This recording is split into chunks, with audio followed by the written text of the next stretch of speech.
Hello, everybody. Welcome into another episode of the Couch GMs Podcast. It is Tuesday, December 14th, 2021. I'm your host, George Kerth, here joined by Tyler Snyder. Tyler, how are you? Well, I shaved my mustache from last episode, and the Titans came out and got a shutout, so I'm pretty good right now. I'm happy. And Cody Roadcap as well. Cody, how are you surviving the beginning of the fantasy playoffs? Hey, I'm doing great. I'm just happy to be in the fantasy playoffs in a few leagues. You know, it's just you just got to get there, and then anything can happen. And the Bears still suck. Had to throw a little Bears jab in there, I figured.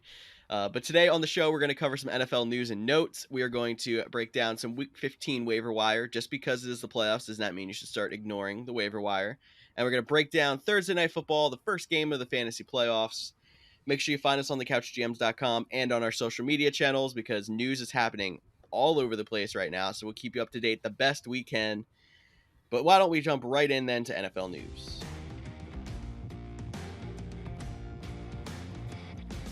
And on NFL news, as you could probably expect, COVID.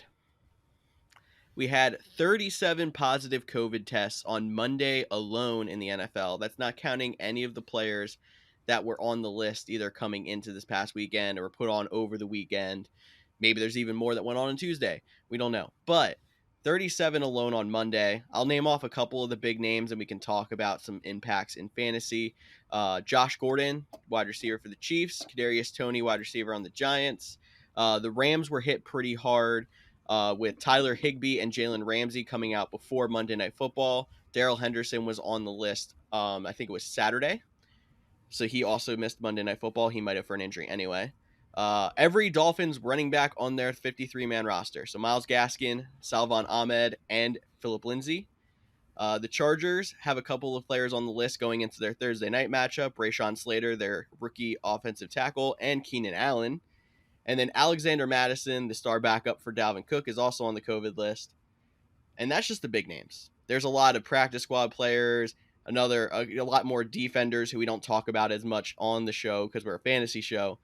Guys, is this a problem? This is a lot of names. I texted you guys earlier today, and I was like, I think we have to start considering, like, at least in the back of our heads, we have to start wondering, is this season going to get postponed? Are we going to, I know you asked about intensive protocols. Are we going to see, like, the bubbles start popping back up and, like, everybody is, like, masked like we were last season? Like, how are we going to get through this? I mean, 37 players testing positive, already big names on the list going into the weekend. I know it was just reported by Tom Paracello as we hit record on this that the Omicron variant was found on one of the Washington football team staffers, so that is now incorporated into the NFL. So just definitely a lot of COVID news going around and a lot to watch out for as we head into the fantasy playoffs.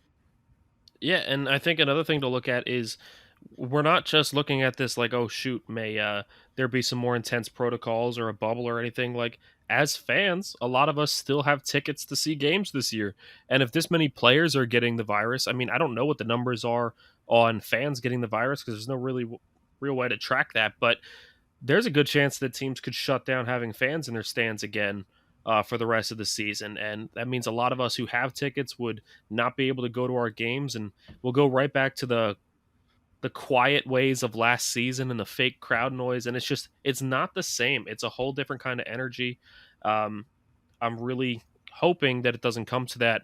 But I just feel like with the NFL trying to make a point that they're going to be stricter this year and really serious about it and everything, that we're not going to go too hard on the restrictions and everything else. It's more you had your chance to get vaccinated. If your players get COVID because they were out and about with people, then that's on you. You're just going to have to forfeit your game. We'll see if they stay true to that, like they said earlier.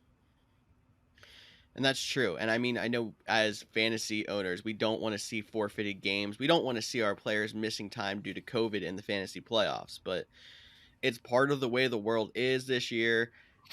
I think this is a good time to go back and remind all these commissioners out there to have your COVID protocols in place. If it ends up being that a game might be in danger, like, for example, Washington had a lot of players go on the list this week Maybe if their game seems in danger, go out there and let your owners designate replacements. Make it so that a playoff game does not get ruined by COVID, at least as badly as it should be. But finding replacements is going to be a big thing. We can tell you our waivers, which we will, in this episode, but it's going to be a forever, it's going to be a lot of fluid on the waiver wire this week. Maybe if a star running back goes down, a backup is automatically a good starter. So make sure you're staying tuned to the news and looking at your players this week. Absolutely, George. And then the one last thing I want to say is we also have to remember that, I know we're 2 years into this pandemic, and I feel like COVID is, to a lot of people, become I can't believe we're still dealing with this. But, it's still a serious virus. I know these are athletes in prime shape, so they seem to have milder cases, and we often forget on how serious this virus can be. So really, I know it's a lot. It can be frustrating as fantasy owners, but remember, we are just playing a game. These are real people with real livelihoods, real families with other issues that we don't know about. So we wish them nothing but the best for quick recoveries, mild symptoms, and honestly, we just all have to work together to get through this time that we're in. Definitely agree there. And I think that's the biggest piece of news. There's going to be so much more that we can hit on our Thursday show and beyond. Make sure you're also checking us out on Twitter, like I said. But why don't we jump in then to my favorite segment, Quotes of the Week.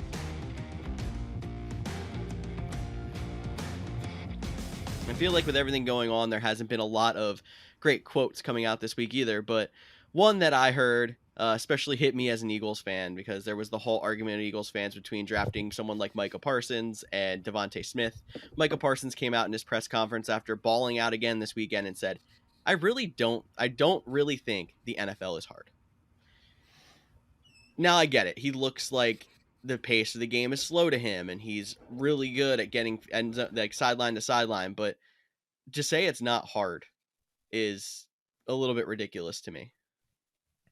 Which, let me just take a little stab at Eagles fans, because I think they're the most ridiculous fan base, and I'm willing to say that out loud. The Eagles fans have been complaining for years that they weren't drafting an elite receiver, and every receiver they were drafting was terrible, and they're like, I can't believe we didn't take this receiver. I can't believe we didn't take this receiver. Now, finally, they take a receiver who's performing super well. One of the better, I'd say maybe after Jamar Chase, probably the best rookie wide receiver this season, and yet Eagles fans are like, I can't believe we took this guy. I can't believe we didn't take Micah Parsons. It's just laughable at this point. Eagles fans, just shut up, watch your football. It's fine. Things will get better. You're rebuilding. It's not going to be great right away. But going back to this quote, look, I will be the first one to admit that there are players that adapt better to college, and there are players that adapt better to the NFL. We've seen people that were stars in college not perform well in the NFL. We've seen guys who were not that great in college perform amazingly in the NFL. So maybe the NFL is just more suited to his system. But in all honesty, guys, he's in the NFC East. I don't care if he's really played a lot of divisional games yet or not, but he's going against Jalen Hurts and the ridiculous Eagles fan base. He's going against, when he's playing, Daniel Jones. He's going against Taylor Heineke leading a team with no name. It's a terrible division. You don't need that many wins to win that division. So there's really not a lot of pressure to get wins. And the rest of his team kind of is carrying him, because it really is a very good Cowboys team this year. So of course it's going to seem easy. Go play on the Lions and we'll see how easy it is. Wow, I mean, I can understand you saying go play for the Lions and we'll see how it is. But your line that his team is carrying him, I think Micah Parsons is like a front runner for not just defensive rookie of the year, but defensive player of the year. He has 14 sacks, over 100 tackles, and 22 tackles for loss. And this is a guy that, coming out of the draft, we all projected as a middle linebacker that is now playing middle linebacker, edge linebacker, a little bit of the dime, safety, and coverage. He's playing all over the field. So yes, maybe it is a little too, gloaty to be, a player in 14 games, 13 because they've had their bye. Say, hey, I don't really think the NFL is hard, but it's not like he hasn't had the stats to back it up. And honestly, he's having an incredible rookie season for the whole time of the NFL. This is on pace to be record-breaking numbers. So he's definitely at least backing up his quote. Yeah, don't get me wrong. I don't mean to say that the Cowboys team is carrying him as if, he's not performing well. He is 100% performing well, and I do agree he's one of the best defensive players in the league this season. It's more so that defense is performing really well, and that team is performing really well. I mean, you have an offense with 3 amazing wide receivers, a tight end playing better than he's supposed to, 2 startable running backs, and Dak Prescott, who is going to easily win Comeback Player of the Year, in my opinion, performing super well. When you have a high-powered offense like that, it forces opposing offenses to try to do a little bit too much to keep up, which forces mistakes. You have players like Trayvon Diggs, who is intercepting anything that is, in the air for more than 2 seconds. You have so many other players on this defense. I mean, I could read off stats if I really need to, but you have other players on this defense that are performing super well as well. So it's not like a team that has one good pass rusher, so you have to focus on him. I would attribute it to like the Texans when they had Jadeveon Clowney and JJ Watt, where it's like Clowney looks really good because everyone's focused on JJ Watt, or Watt looks really good because everyone's focused on Clowney. Like, you focus on one defensive player and another one's going to beat you. And this defense has so many good players that you can't just focus on one or two. So someone's going to beat you, and Micah Parsons is eating into that. Fair. I mean, yeah, it's definitely it's a fair debate. I always think it's funny. Like, I'm not trying to credit Trayvon Diggs is having an amazing season. I don't want to come off like that, but I do. That people still are throwing at him, and like he's still giving up. He's so high variance. Like, he gives up yards, he gives up catches, but he has 8 interceptions. It's like you're surprised people still throw at him, but when you look overall, like, the stats aren't. I mean, they're not like the worst corner ever. Like, I'm not trying to say that, but he's so high variance, but he is dynamic. But you're right. They do have DeMarcus Lawrence. Randy Gregory is coming on strong, so it's not like he is the only guy out there, but he is definitely balling out. And I do have to give a quick shout out to not our league of record, but it's another league that all 3 of us are in. It is a dynasty league. And to the guy that let me claim Micah Parsons in a full IDP off of his taxi squad, I appreciate you as a rebuilding expansion team. Thank you. Definitely. There's no doubt that he is going to be a fantasy stud in IDP leagues for years to come. We'll see how that quote backs up in the coming weeks, because, as soon as he gets stiff-armed by a running back or burned on a play, it's going to be the first thing that people quote. But he has done a lot to back it up so far, so we'll see what happens. Why don't we then move on here to our main segment, our Week 15 waiver wire.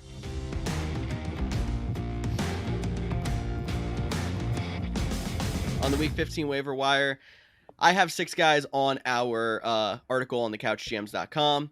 While it is not the biggest waiver week, normally you have the first few weeks of the season, it starts to die off. There's still some players you can get that could be fill-ins for injuries, for COVID. Obviously that's going to be a fluid situation. People who can still give you solid performances in the fantasy playoffs, so do not ignore the waiver wire despite it being Week 15. I'm just going to start off with my first guy here, and that would have to be from the Seattle Seahawks, Rashad Penny. So the Seahawks running backs have not had any identity since Chris Carson has left. And now Rashad Penny, coming back off of injury, appears to be getting up to speed, finally starting to look like he could live up to his first-round draft pick potential. We talked about it, I think, last week. I think Tyler said it, how the Seahawks need to stop running the ball because they haven't had any success. They're finally starting to have success. If that's going to be the case and they still want to feed the running backs, Rashad Penny is going to get plenty of work, and he could be somebody to fill in for your fantasy team. Yeah, I definitely like Rashad Penny this week. I will say he did play Houston last week, so there is some of bias on who he played, but he finished, well, we shouldn't say, we haven't seen the official stats for Rams Cardinals, but he did finish. He's currently sitting at RB2. So if you can go out and get the RB2 from the previous week on waivers, definitely is the big name to add. He might not be as productive going forward, but the other big thing to note is because Rashad Penny was there and Alex Collins was active, Penny did see more snaps and more attempts than Alex Collins, and Adrian Peterson stayed on the practice squad. He was not brought up. So it does appear that for now, Rashad Penny has, quote unquote, won the starting job. It might still be a committee, but Penny could be like, this is your chance. If you desperately need a running back, if you're missing, if Darrell Henderson misses next week, if you had the Miami running backs. We're still don't know about Jamal Williams, who was on it from last week, already replacing DeAndre Swift.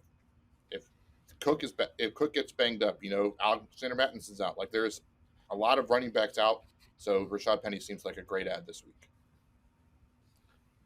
Yeah, one other name I'll throw out there because he's not on the article, and it's always going to sound like a homer pick, but I got to throw his name out there, and that is Dante Foreman. I know the Titans running back situation has been just as ugly as teams like, the Eagles, the 49ers, and the Seahawks before this past week, but the Titans finally found their guy, and it was Foreman. I was worried with Jeremy McNichols coming back that it would be a three-headed split between him, Dontrell Hilliard, and Foreman, but Foreman got almost all the carries. He got all the points. When it came down to the red zone, he was the guy they forced it in with. Foreman was the guy. He did leave the game temporarily for a injury, but he did come back in, finish the game, and he is fine moving forward. It's just something that held him out for a little bit, so his points should have been even higher than this week. He is 61% owned, but that does mean that he is still available out there in some leagues, and honestly, there's a lot of people sitting on teams' IRs, and if you need to cut somebody to call somebody up off your IR in fantasy, he might be a guy that somebody cuts, so keep an eye out there that somebody doesn't cut him. Go ahead and go get him. He will be a good fill-in running back if you are missing some players. He definitely would have to fall in the check if these guys are available category, and make sure, like, we can give you advice on people who are not very owned, but there's a lot of guys out there who should be more owned. Like, I don't even know if people went out and added Julio Jones last week, who was still only about 75% owned. He had a rough week, but he's somebody who's going to jump up and, be relevant down the stretch here. So definitely go out there, try to find those guys who are just kind of hidden in your waiver wire as well. Yeah, absolutely. Yeah, let me, I was going to say real quick, since I'm talking about the Titans, quick apologies to anybody who started Golden Tate in their dynasty, or not in their dynasty, in their DraftKings lineup, like we said we wanted to, or maybe made that speculative ad that I said, because he was randomly just not active. I thought 2 weeks on the team, he'd have enough time to learn the playbook, but apparently he still did not know the playbook enough. They did show him warming up before the game with the team. He did look pretty quick, pretty shifty, still had some explosiveness in there, so he can be good down the stretch potentially, but he was not ready yet this week, so I apologize if anybody threw him in a lineup. Well, we appreciate the apology. Back to George's point, yeah, I was just in a league that I was able to pick up Michael Carter, who's expected to come back this week because somebody had dropped him, so I picked him up this week and held him, so I don't have to deal with waivers next week, but those are the things. Like, we're giving you guys that are more availably owned, but there are players in your league, so you always have to be checking your waiver wire. The next guy I'm going to talk about, I'm going to throw some other names with them.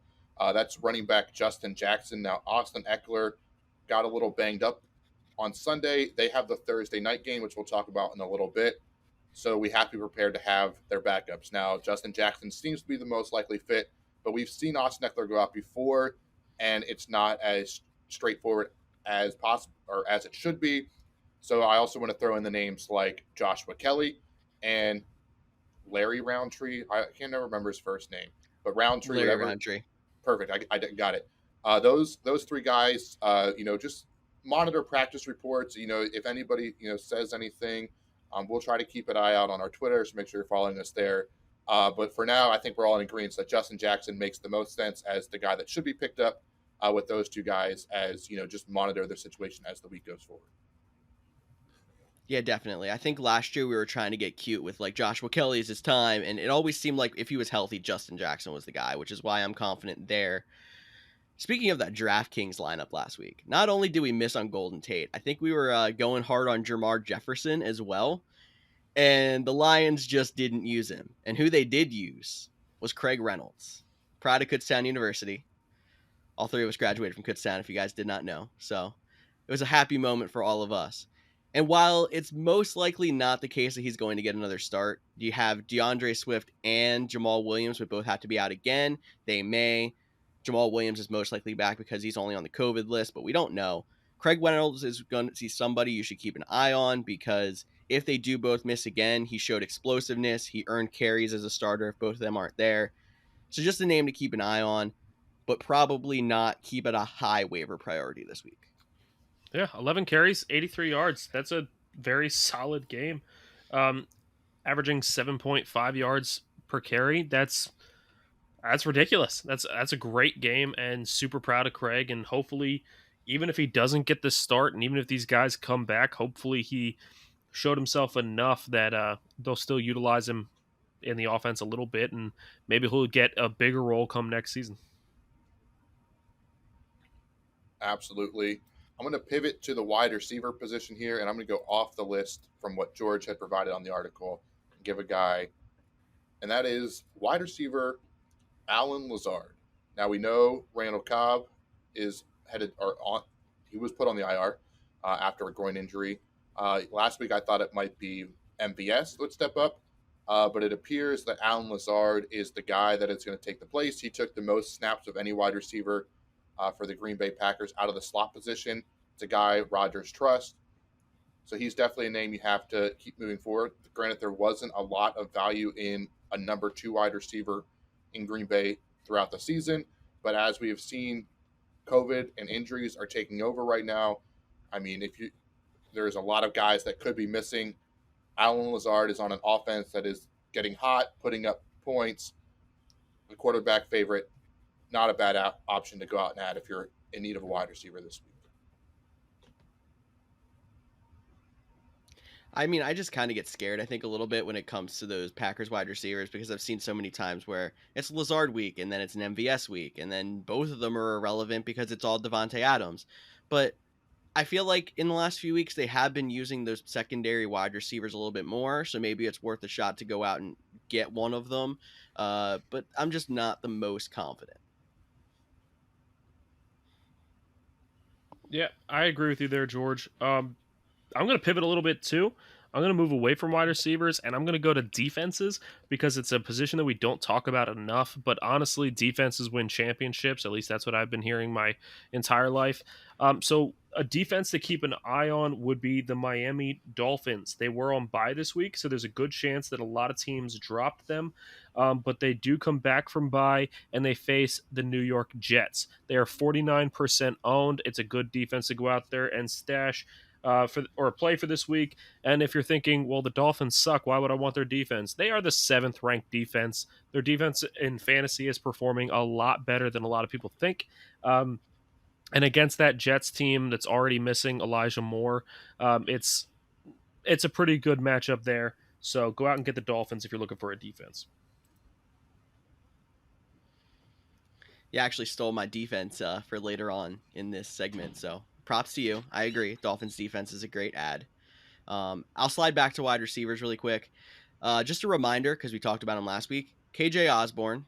As long as Adam Thielen is out, KJ Osborne's a guy who can be in your lineup. I actually got beat by a KJ Osborne team this week, and then I found out he's still only 12% owned. So please go add him. Do not make us put him on the article for a 3rd week, because he is definitely startable if there is no Adam Thielen. Yeah, I mean, we're definitely at the point where, we're getting the wide receivers that they're becoming, big play or questionable, like KJ Osborne. He had a really great week, but he still, can be an up and down. Like, if he didn't have that 62-yard touchdown, he wouldn't have had a great fantasy week, but that's what he offers. That's why you pick him up. The next guy on our list, one of George's favorite all season, he had a rough 3 weeks. He bounced back in a big way this past week, is Rashad Bateman. He definitely got some more work. It's another name that you can consider. I will say he's not one of my favorite waiver wire ads this week, despite the big game, because he's been inconsistent. They play Green Bay this week, and while they're expecting Lamar Jackson to play, he did leave his game with an ankle injury. And if Lamar Jackson is out there, I mean, maybe you guys trust him more with Tyler Huntley, but I feel like if Lamar is out there, that offense takes another hit, and I'm just worried about them putting up points. And the Packers' defense, I mean, has been pretty good as of late. No, if Lamar's not out there, the only thing I trust is the run game. I think they're going to force the run game a lot more with Lamar not out there. But honestly, it was a minor sprained ankle for Lamar is what I'm hearing, and they do expect him to still play this week. Obviously, we have to watch practice reports and everything. But either way, it's kind of hard to trust that Ravens team as a whole because you don't know who you're going to get. Some weeks they come out there, they look explosive, and they can put up points in bunches. Other weeks they come out and they just look lost on offense and can't get anything moving. So you kind of have to take your blows and hope that you get a good Ravens team there. But Rashad Bateman is a little bit of a sketchy one for me, but he's still at least heavily utilizing that offense enough that you could potentially start him. I would attribute him kind of like, I know I'm rambling here, but I would kind of attribute him to Rondale Moore. It's another guy that is used in the offense, and every week they want to get him the ball, and yet it's still like he has enough small weeks that you're still afraid to play him, but you know you can still play him because he has that potential to have a big week. I think they're both kind of the same player in that aspect. Maybe I'm crazy for saying that, but I think either one of them you can throw into your lineup hoping it's one of the big weeks. I can get your argument. I thought it was interesting they actually had his breakout week basically without Lamar because Lamar only played part of the first quarter. But I also heard there was some situation with a core muscle injury that was going on that no one really knew about. So maybe that was part of the reason why he was less utilized the last few weeks. He's definitely not my favorite waiver wire pickup, but somebody who I think is worth owning because of volume. And like you said, could start if you're in a pinch because he has a chance to get a big week at any point. I have one more wide receiver to throw out there, and that would be Amon-Ra St. Brown, Jared Goff's new up-and-coming favorite target, as you heard last week on our Quotes of the Week. He now has his second straight week of scoring 10 or more points. He is now seeing 10 or more targets per week, it seems like.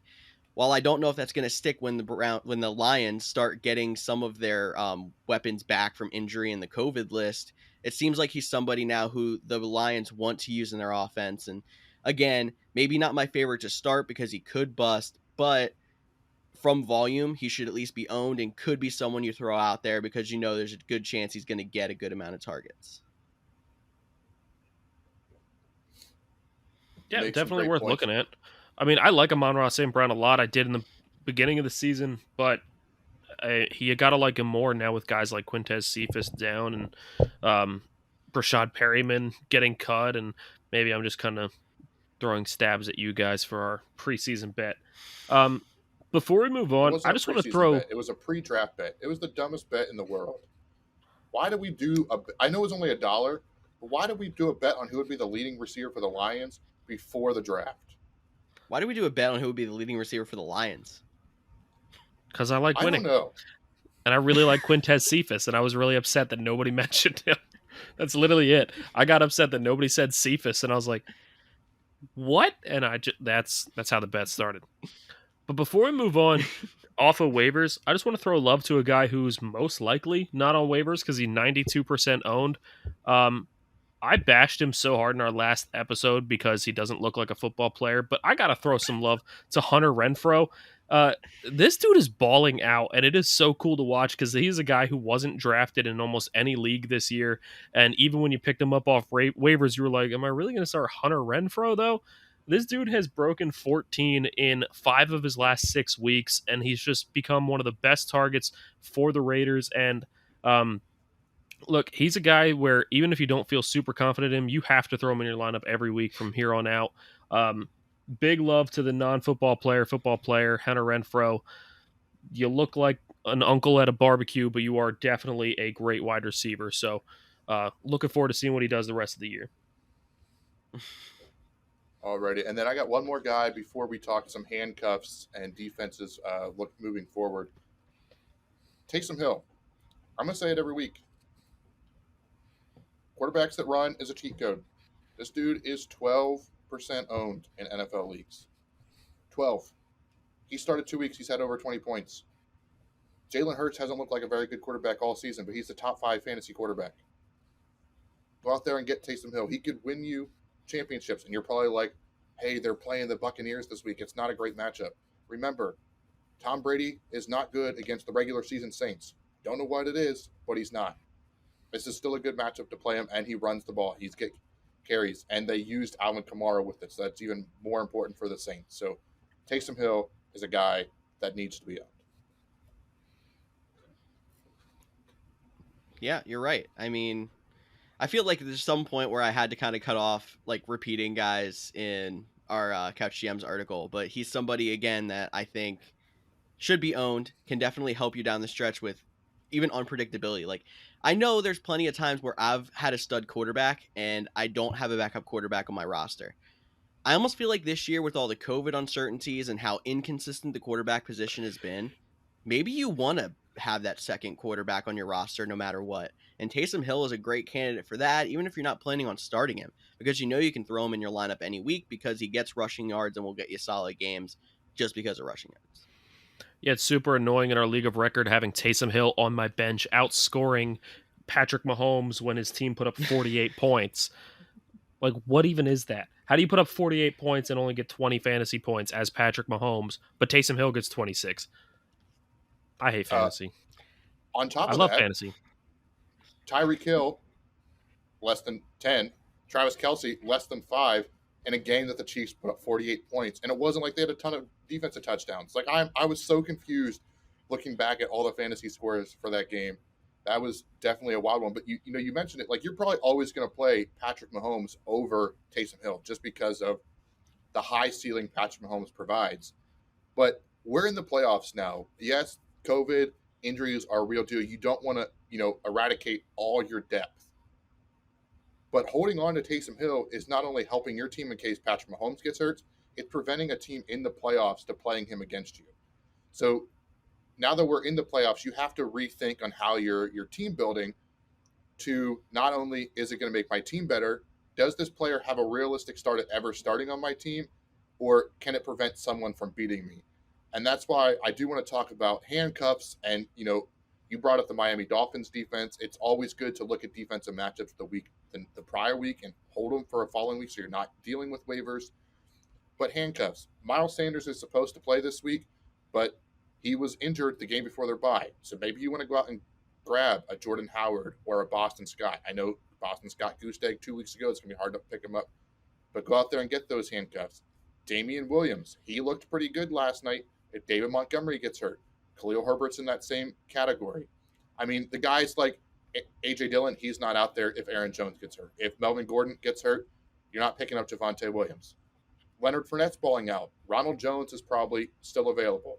So, you know, maybe instead of picking up a fifth wide receiver that's never going to see the field, go pick up a guy that, you know, could be a league winner if a player gets hurt. Yeah, I mean, and on top of that, I mean, if you really want to be a savage fantasy player, if you have the extra roster spot or two, go ahead and pick up the handcuff for your opponent's top running back. Is your opponent a Saquon Barkley owner? Go get Devontae Booker if he was dropped.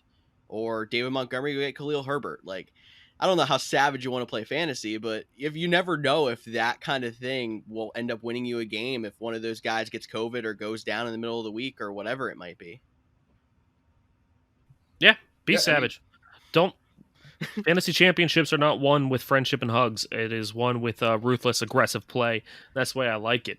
But, you know, jokes aside, guys, we were all in a league last year that, you know, somebody's quarterback got injured and we were like, can we please give him a free quarterback before everyone else because we feel bad? Like, don't be in a league like that.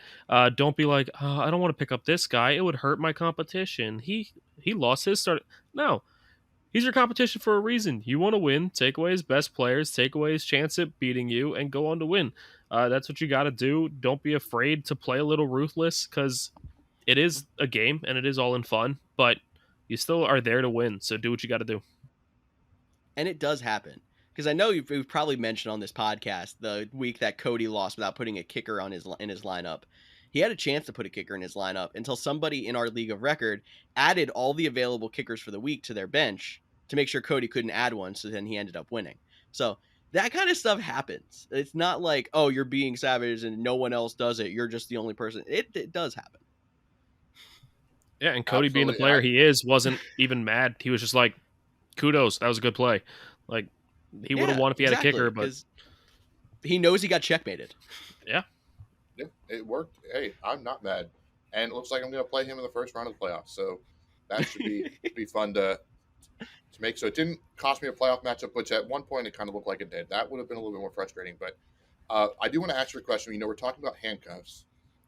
And the biggest name in fantasy football right now is Jonathan Taylor. Yes, he is coming off of a bye. I know, is Nyheim Hines or Marlon Mack the guy to own?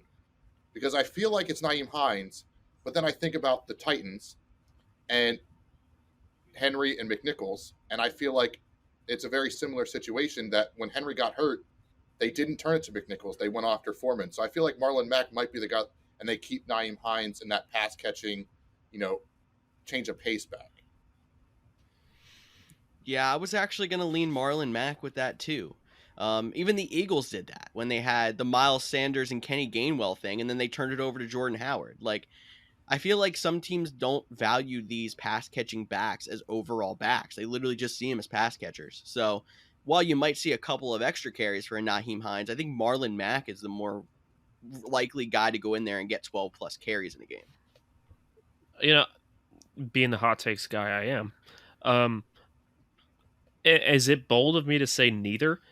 I have a feeling that if Jonathan Taylor were to get hurt, that they would either, I was looking at their depth chart to make sure I wasn't missing somebody, but Dion Jackson is the only other running back they got on their roster. I don't know if he'd actually be anything, but I have a feeling that they would go out and sign somebody else. I know they let go of Jordan Wilkins, who was their other running back, so I thought it would have been him, but I have a feeling they would go out, sign somebody else, promote someone from the practice squad, and somehow that guy would end up being the starter. The Colts are a weird franchise. I just feel like they want Nyheim Hines to be the third down pass catcher.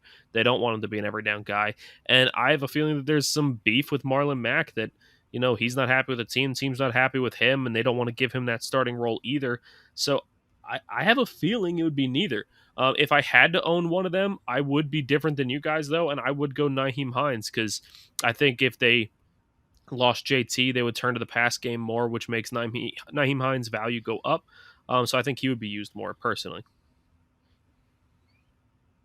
No, that was a hot take, my friend.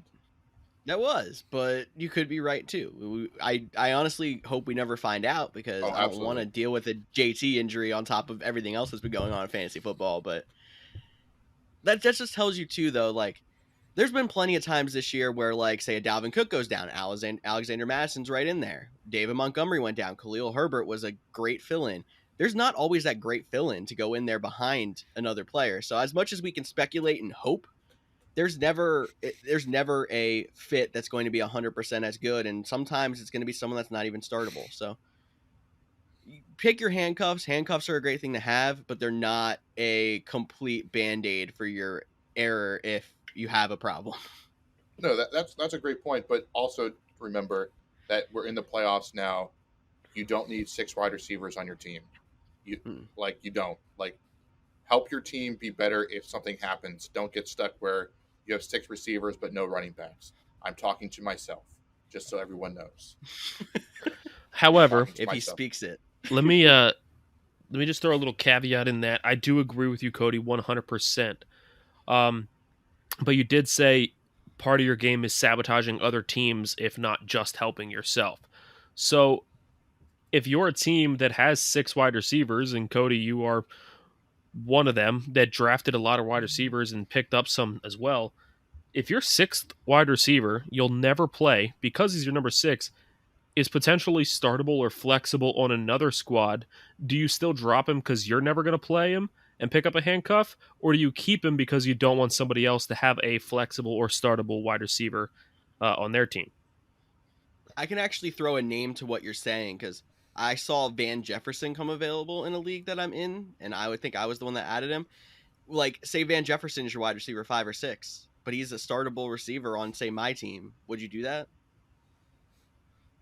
Would you drop him if I'm a playoff team that could potentially come back and beat you with him?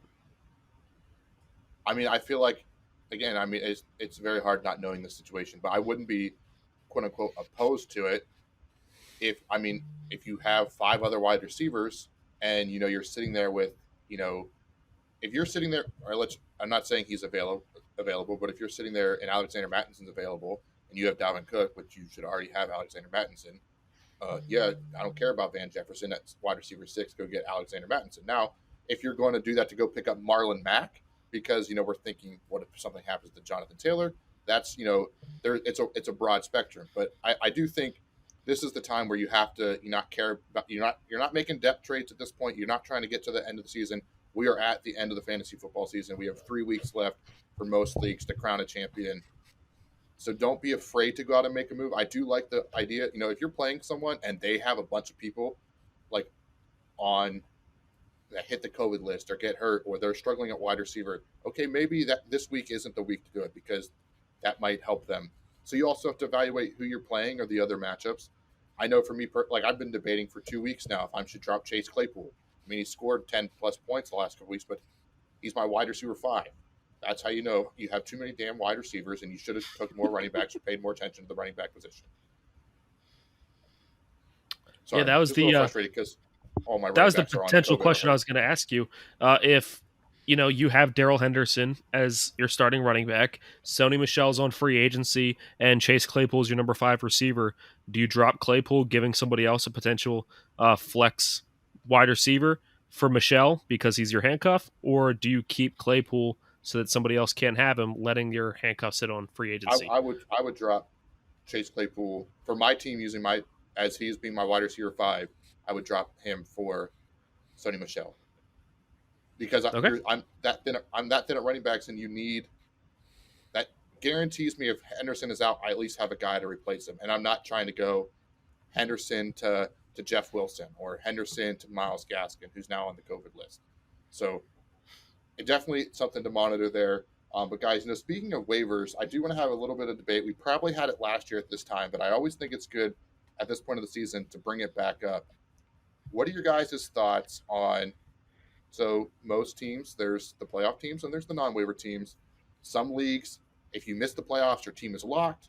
Other teams, that waivers keep running as normal. How do you guys view waivers should go for non-playoff teams? Well, I will cheat with my answer and say it depends on your league. Look, our league of record, we have it so that if you don't make the playoffs, you're still in the losers bracket. You can still compete, and we do. You can help your potential draft position next year based off of where you finish. So finishing, 7th instead of 8th or 9th instead of 10th is actually a pretty big deal in our league. We also have potential punishments for finishing in 10th. So not finishing last is a big deal in our league. So in that case, you are still competing if you're in the bottom, and in which case, yeah, you should be allowed to make waivers. If your league doesn't do a loser's bracket, and if you're out of the playoffs, your season's just over, well, obviously, no, they shouldn't be allowed to make waivers. But my personal opinion is that there should be a way, if your league is able to do it or not, of resetting the waivers based off of playoffs. So, like, if you do reverse order, 10th place team gets first waiver, then whoever's in 6th and in that final playoff spot, or 4th if you're in a 4-team playoff, they should get first waiver, followed by 3rd, followed by 2nd, followed by 1st, and then it should go to the non-playoff teams. Let the playoff teams get first crack at the waivers before the non-playoff teams do. But ultimately, if I had to just pick a cut and dry yes or no, yeah, non-playoff teams deserve waivers too. Yeah, I actually really like your suggestion of making playoff teams get a higher priority than non-playoff teams. That's actually might be something that we talk about voting on in our league of record in this off season, because that is a brilliant idea. But like you said, our league of record does have it where the losers bracket, or the consolation bracket, if you don't want it to sound as bad, is playing for something. And if your league isn't doing that, I feel like that's something that should add in to your league. And if that's the case, yes, you should be able to make waiver claims as a non-playoff team. The point of fantasy football is to have fun. So what's the fun of, you only got 13 or 14 weeks and then now it's over? Let them play for something at the end of the season as well. So I'm with you. Let them make waiver claims, but also make those non-playoff teams be playing for something. All right, I'm going to be the odd man, which doesn't surprise me on this. If I agree, I think there should be some middle ground. But if it was up for me, non-playoff teams would be, if it was either roster locked or they could make waivers, I would vote roster locked. I think it's, let the teams that are playing for something. I know there is, advantages in our league for the loser bracket on where you get to draft the following year, but they're not huge advantages. Whereas the regular playoffs is, the title, a trophy, like there is definitely, so let those teams. So I do like the idea of, maybe reorganizing the waiver order. I do know some leagues, what they do is the commissioner mainly goes in and locks the non-playoff teams until after waiver or after the first round of fab. So their team is essentially locked Wednesday and it's unlocked Thursday. So they get a free-for-all anyone that wasn't picked up. So that's another approach to do it. And we're talking waivers. This includes fab too. A lot of times, teams that are out of the playoffs, they can't make a fab move on the first day. So it's almost like they get to still be active and play around on the second day of waivers and stuff like that. So, or part of people getting dropped, which could be a fun way to look at it too. But if I would be different, and I would say it should be locked. But I think we are all in agreement that it should be some sort of middle ground. And to George's point, fantasy football is about being fun. Let's also not forget, though, that fab leagues still use waivers, because if there's a tie in a fab bid, it goes to the higher waiver. So this is still an important question in those leagues as well. Yeah, for sure. I mean, if you do have that chance of bidding the same amount as somebody else. But yeah, I think we're all pretty much in agreement that there should be some middle ground, and it's definitely something that if this is a issue in your league, definitely bring it up with your commissioner. Don't ever be afraid to ask your commissioner for some changes, and if your commissioner is not willing to make any changes or not willing to listen to any changes, you need to get out of that league because you don't need to be in a dictatorship. But guys, let's go ahead and move on to the Thursday night preview.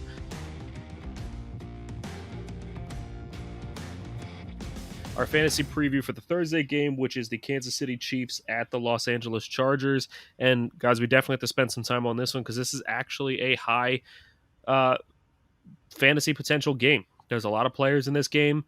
And on top of that, it is the first round of the fantasy playoffs, which, guys, fantasies get serious now. So first off, Cody, as a Tyreek Hill owner, you should have a little bit of insight, but I saw Tyreek Hill get injured in the game this past Sunday for a little bit. I think he came back into the game? Do we have any news on what his injury was, how bad it is, and if he'll be available? He should be available. I don't believe he is listed on the practice or the injury report for Week 15. So it looks like he got all checked out, came back. He did have another poor performance. 9 points is pretty good, but not for Tyreek Hill. You want more points out of that. But Tyreek Hill, he's still in your lineup. You're not worried about it this week or pretty much any week. He's pretty much a mainstay in fantasy lineups. I'm just going to go ahead and quote you, Cody. How did the Chiefs put up 41 points and Patrick Mahomes didn't score 21, Tyreek Hill didn't score 10, and Travis Kelce didn't score, 5? Like, what are the 48 Chiefs points this year for fantasy? 48 points, even better. Yep.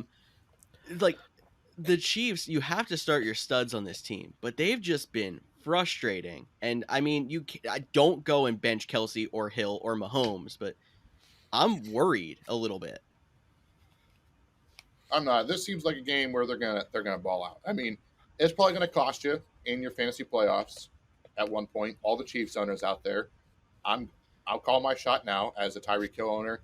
I'm sorry, Tyler, as a Patrick Mahomes owner, and I'm sorry, our friend Marcus, who is the Travis Kelce owner in our league of record. They will have a dud game. All of them. There's 3 weeks. Each of them will have at least one dud game. Hopefully, not multiple, and it could come back to bite you in the fantasy playoffs. Hopefully, for our sakes, we can weather the storm. But it's a crazy, at time for this. They look so bad at the beginning of the season. Now they're balling out on offense. They're not using their studs. It's crazy. I think the biggest thing is Darrell Williams. He is like, him and Clyde Edwards-Helaire are both startable, and starting 2 running backs for the Chiefs sounds like what are you doing? But because how much Williams is being used in the passing game as well, what a world.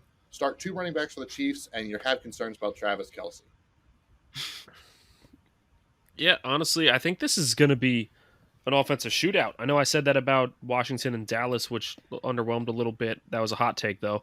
This one's not as hot of a take, which that game still ended up being exciting somehow, and I'm not really sure how that ended up happening. It was a weird week of football in general. But coming back to this, I think it's going to be a shootout. I think there's going to be a lot of points put up in this game. Not quite to the level of last time Kansas City played LA on a primetime game, but it will be fairly exciting. You're going to see a lot of points on the Chiefs side, and I think the studs are the guys you're still going to roll with. Josh Gordon having COVID is definitely something to monitor because he did steal one of the touchdowns in this past game. So if he is out, then that obviously leaves more room for other players. But on the Chargers side, I'll move over there. You need to monitor Austin Eckler. He did have an injury. I think he should still play. If he doesn't, Justin Jackson's going to be the guy, like we said earlier. If he does play, you're still going to throw him into your lineup. But Keenan Allen, he also had COVID, and he is looking like he's going to play. But it's another thing to monitor. Mike Williams, is this a game we trust him, or is this a game we don't trust him? Jared Cook, is he on the dartboard, or is he lower, higher? George, you're the closet Chargers fan. Give me some insight on these guys. Well, we talked about it a little bit earlier. When you're starting off with Austin Eckler, go out there and get Justin Jackson. If Eckler's in the lineup, I'm confident that he's going to get enough work that he should be a guy in your starting lineup. If he's not, Justin Jackson is my favorite fill-in for that position. I would be confident starting him because I think this is going to be a high-scoring game against a Chiefs defense who has not been super fantastic. I like Mike Williams regardless of Keenan Allen's status in this game because, again, I think there's going to be a lot of points.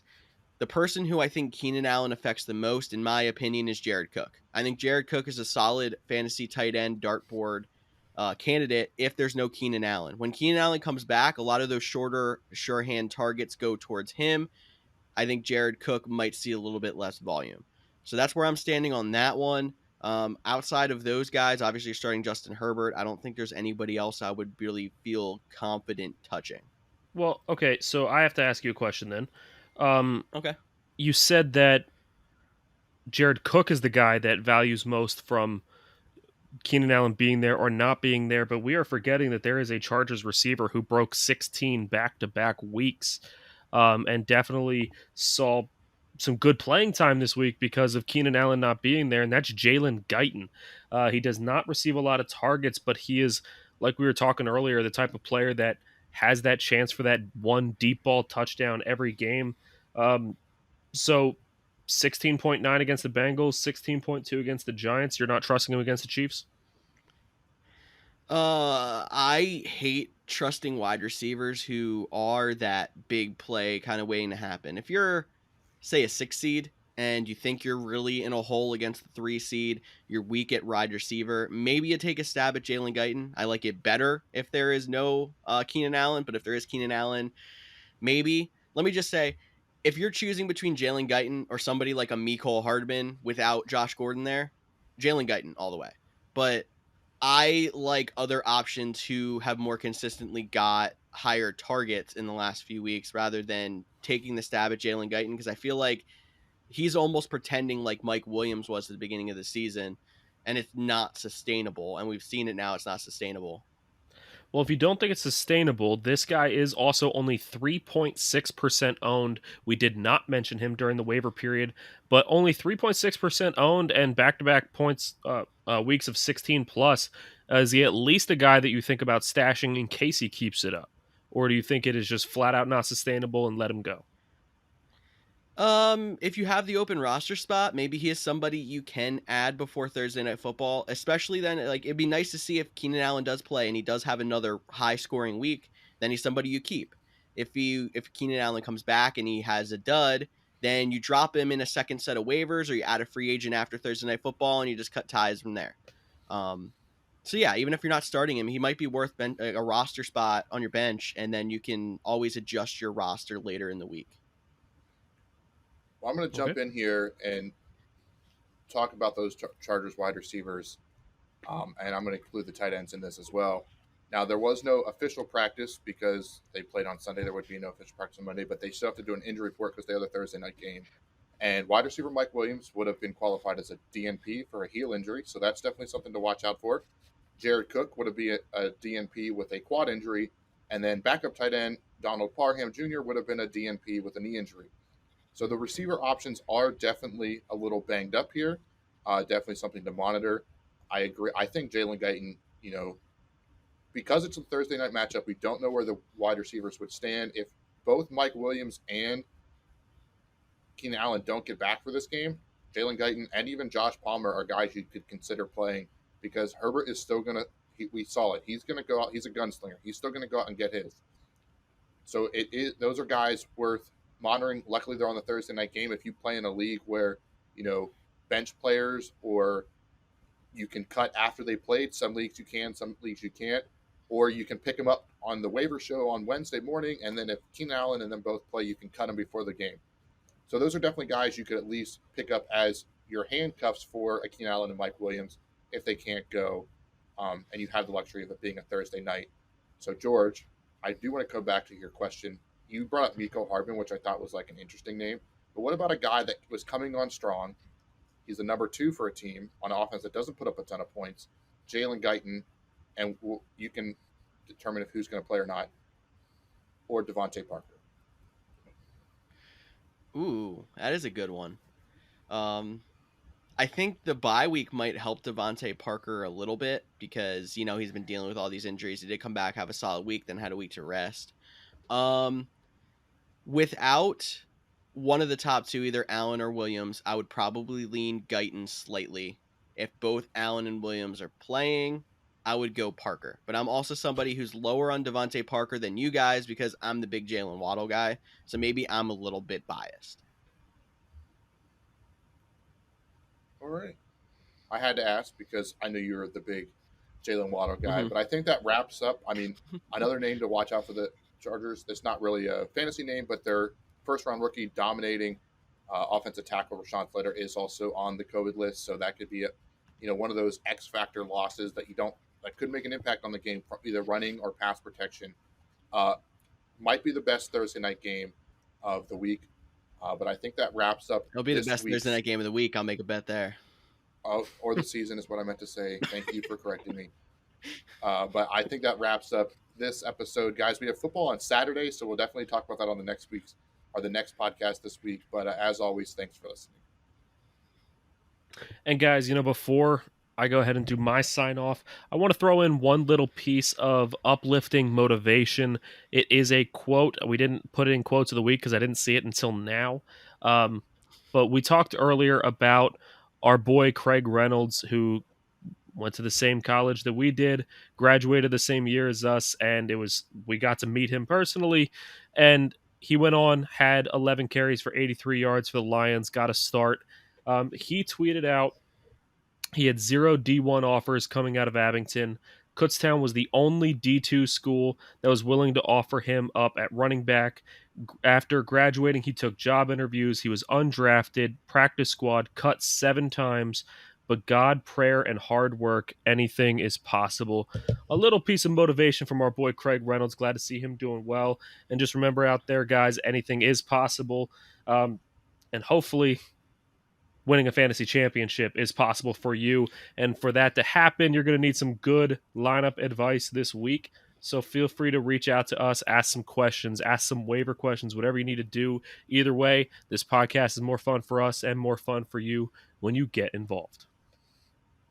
Absolutely. Tyler, I love the shout out for Craig Reynolds, and it made me think I have to give one more shout out. And that is I talked about it last week, but to Kurt Bankert. Your dad was my first tattoo artist. You got to do the victory snap. I love that you posted a picture of your knee that had the grass stain and said a day of hard work. Because congratulations, it was like 1,300 days since in your first active start. So congrats on you. I love seeing these young players that were practice squad, hangovers, or cut multiple times, multiple different teams, finally getting their opportunity in the NFL. It's always fun to see. Definitely. I love it. Got to give everybody a nice uplift before we sign off. So for Craig Reynolds, for Kurt Banker, Tyler Snyder, Cody Roadcap, I'm George Kerth. We'll see you all later in the week. Boom.